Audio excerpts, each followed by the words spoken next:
من صور الكواليس النهاردة معانا أول صورة لماجدة من كواليس أحد أفلامها، كان إنتاجها طبعا، كان مع إيهاب نافع،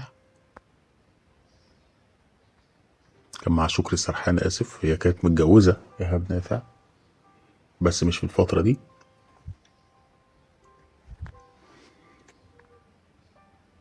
ليها أفلام جميلة وليها أفلام يعني ما تقبلتش تمثيلها فيها. بليغ حمدي مع عفاف راضي من بدايتها.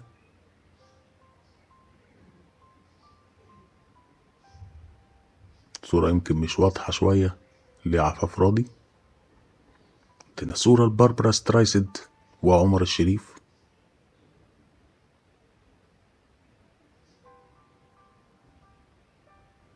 عمر الشريف في المرحلة دي كان في التلاتينات، في تلاتينات السن يعني، أو مثلا نقول في أول الأربعينات، وتحس شكله كبر فجأة.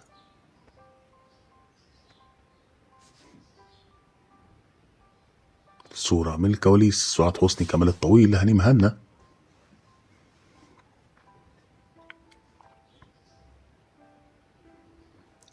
من شكل سعاد حسني كده قول لنا أنهي فترة دي، فترة أنهي فيلم أو أنهي مسلسلات.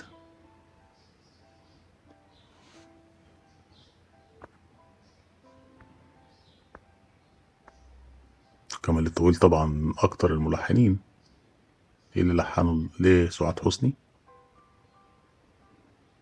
أغاني أفلام وحاجات كتيرة جدا. وعندنا نهاد شريف وأحمد رمزي.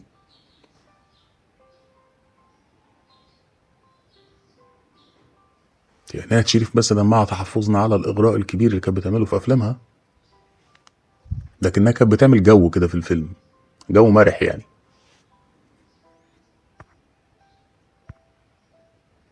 بس الإغراء عندها كان أوفر بصراحة. صورة لسعاد حسني.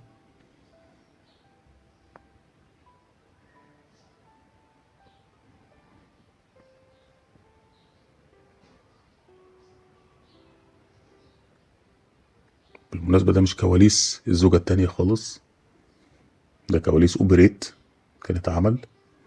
ادينا تحية كاريوكا بتظبط حاجة لسامية جمال. سامية جمال دي كانت غريبة جدا، يعني تقريبا أصدقائها كلهم كانوا متجوزين رشدي أباظة، منهم تحية كاريوكا وصباح.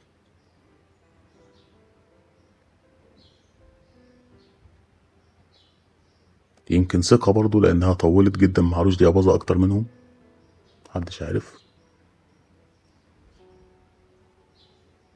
الصورة اللي بعدها سعاد حسني.